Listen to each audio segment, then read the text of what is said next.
Good morning, good morning. It is currently 9:45 a.m. Tuesday, May 24th, and it is a mostly cloudy 66 degrees just outside of Conway, Arkansas. Stayed at a truck stop just east of Conway, Arkansas. It's called 8 Mile, and it's a small truck stop with a little bit of parking. They had good food, man. I had some good fried chicken last night for dinner, and for breakfast this morning I had some good biscuits and gravy and good coffee. So I would definitely recommend stopping there. I got there really early because I didn't have a load after I unloaded my steel yesterday, and it was still there was only about 4 or 5 spots left. But they only have 15. I think most of their spots are taken up by local drivers, but definitely recommend it. There is a dirt lot that I passed this morning, or a gravel lot that I passed this morning, just about 100 yards or so to the west of that truck stop that had a truck parked in it, so maybe you can park up there too. I don't know. But anyway, man, I highly recommend that truck stop. However, the store is not open 24/7. It's only open until 9 p.m. on the weekdays, and I think they said 10 p.m. on the weekends. But, if you get there early enough to get you some dinner, man, it's good. And they also have some really good homemade fried pies. I had me a peach pie, and it was really good. But anyway, yeah, so I mentioned I had a load of steel yesterday, and oh man, that was kind of a long weekend. I had an appointment at a steel mill or the steel warehouse in South Bend, Indiana at 6 p.m. on Friday, and I finally got completely finished at about 3 o'clock Eastern time in the morning. So yeah, I was there for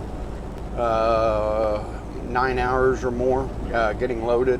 I had to go to 2 different places in South Bend to get my load, and that really sucked because I had to secure and tarp for the first portion of the load, and then when I got to the second stop I had to untarp and unsecure and stack the remaining load on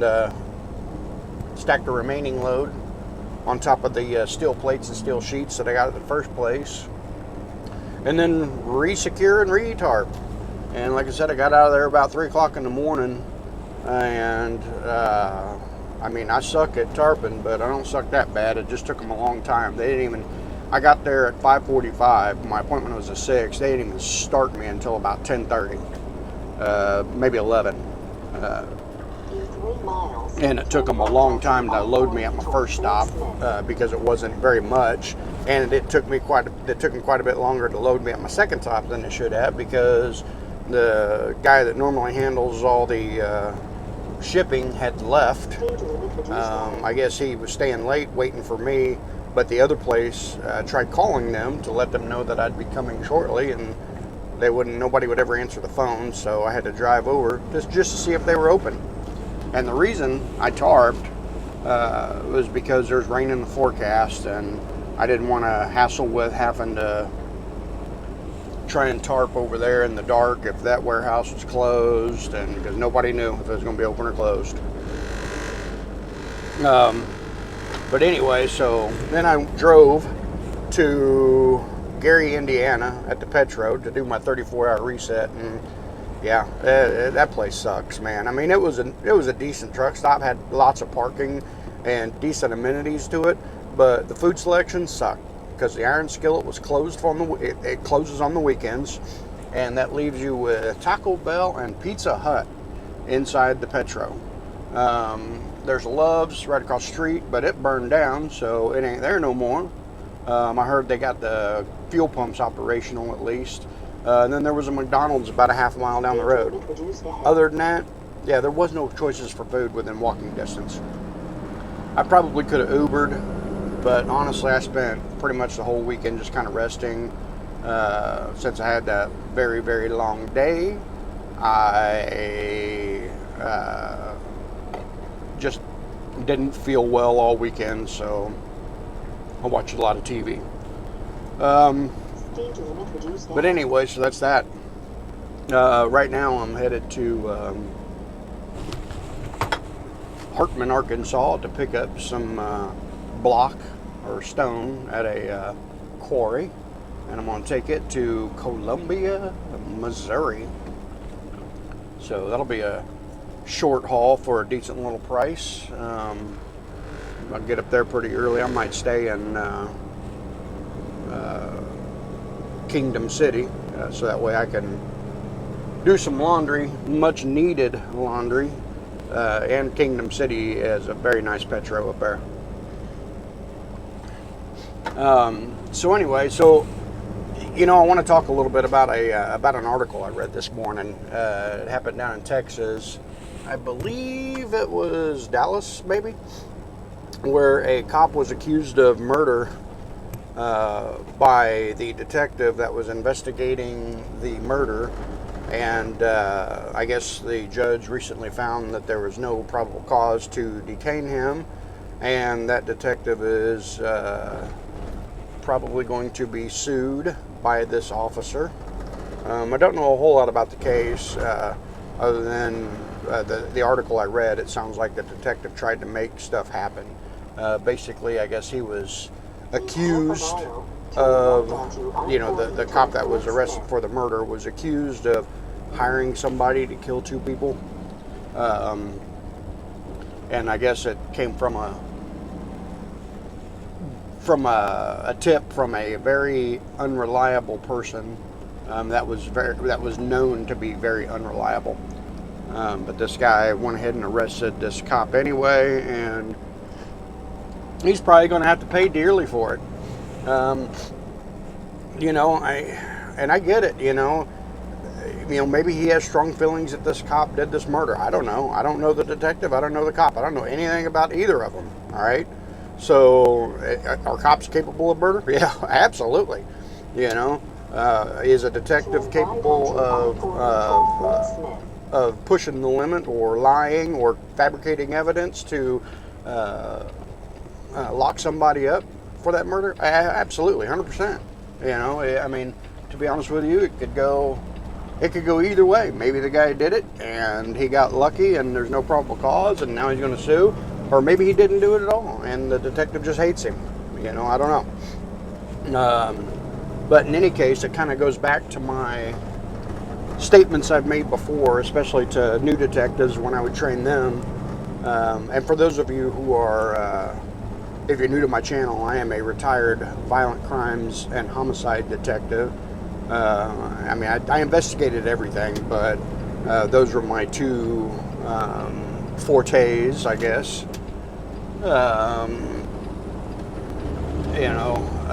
Even when I was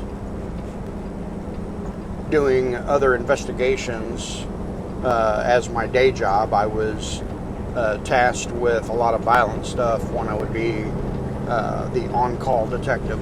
But anyway, it kind of goes back to, when I would tell the new detectives I would train and newer cops to don't try and make shit happen. Okay, I get it. There's people out there that just deserve to be in prison, but you're going to wind your ass up in trouble if you try to make shit happen. Okay, those people will get in trouble, or there will be some kind of justice some other way, for a lot of people, because they're engaged in dangerous activities, and they will get caught, or they will get caught up. Okay, it's going to happen. So mind your P's and Q's and don't try to make the shit happen. Okay, that's one of my biggest pet peeves, because then all the good you did is all screwed up now. Okay, you could be 100% good in your career, and one time you step over the line just because you need to get a bad person in prison, or you need to make that bad person arrest, and then suddenly everything you have done is under the microscope, okay? So don't frickin' do it, okay? I've seen the videos of, you know, cops getting caught on their body cameras doing stupid shit, okay? Don't do it. All right, so that's my little rant of the day. I was actually kind of in a situation in one of my cases that I investigated where I was pressured to make an arrest. And I was pressured by a lieutenant, and I told that lieutenant, no, I'm not making the arrest. And basically, I let the lieutenant know that they're a cop. They can sign an arrest report as well. They can also type out a charging affidavit as well. I am not making that arrest. And it was a pretty big deal case. It involved, I mean, it was just a huge mess of a case. If I even tried to talk about this case on video, it would take an hour and a half, I bet. And I would just be all frickin' over the timeline. I mean, that's something that I would have to actually sit down and take notes on to even begin to discuss. And it would still take, I bet, an hour and a half. Because it involved a major drug dealing operation, it involved another homicide, and then my attempted homicide that I was working, and it was just bad. But I wouldn't make the arrest, you know, and I had my reasons, and I was 100% supported by the DA's office. Now, there was a time when I was able to build my probable cause and make that arrest, and the guy actually went to jury trial and was found not guilty. And I'm sure he'll get caught up some other time. You know, that kind of stuff happens. I'm not sure. Well, actually, I do know why he was found not guilty, but I won't share that. It wasn't anything that any cops did. It just had to do with the entire relationship of those involved and the lifestyle, basically.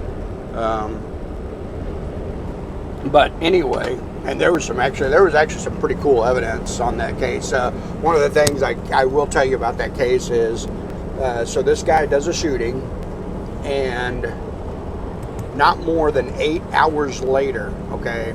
I mean, this is just how small the world really is, people. Not more than 8 hours later, there is an undercover ATF sting where they're buying a gun. They had made the arrangements to buy a gun. Nobody knew that this was the gun that they were buying. And they frickin' bought the gun this guy used in the murder. They didn't buy it from him. His DNA, I don't think, was on it. But he was on video at the purchase. And it was a gun that he had used 8 hours before. Nobody and they didn't know that that's the gun they were buying. Nobody, like, they had nothing to do with my homicide at that point, and I had nothing to do with their gun purchase at that point. But yeah, that's the kind of case that shit was. And, but yeah, and, you know, and I've been pressured before into, you know, trying to do things as a detective, and I had no bones about it, you know, telling people no. You know, what are they going to do? They're going to write me up, you know, for disobeying an order, and I guarantee I'll fight it, and I guarantee I'll win, because I wasn't your average cop. You know, I kept myself well informed and was well aware of where the lines were, and I would go right up to them. I'd slide up to a screeching halt right up to them, but I'd never cross them. Okay.